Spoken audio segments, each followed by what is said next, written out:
और इसी बीच एक बड़ी खबर आपको बता दें कि तेजस्वी यादव ने जेडीयू एमएलसी और पार्टी के चीफ तर्जुमान नीरज कुमार को 12 करोड़ का नोटिस भेजा है।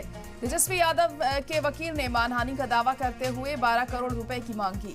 मानसिक परेशानी और मानहानि के एवज में और 10 लाख रुपए की मांग की गई है। कानूनी अमल के लिए की गई है। जेडीयू तर्जुमान नीरज कुमार ने 21 अक्टूबर को प्रेस कॉन्फ्रेंस कर तेजस्वी यादव पर सैलरी घोटाले का इल्जाम लगाया था। तो बड़ी और अहम खबर इस वक्त आपको बता रहे हैं।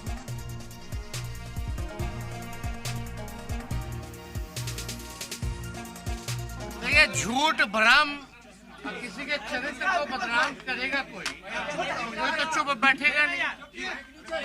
जो सच्चाई है लोगों को वो बोलना चाहिए। झूठ की राजनीति, जालसाजी, बदनाम करने की राजनीति, नकारात्मक राजनीति ये लोग करते हैं। तो अगर किसी को मेरे को कहा जा रहा है कि हम सैलरी घोटाला कर रहे हैं तो हम उसको लीगल नोटिस क्यों नहीं भेजें? और अगर बकायदा कोई जवाब नहीं आएगा तो हम उनको कोर्ट तक लेके जाएंगे।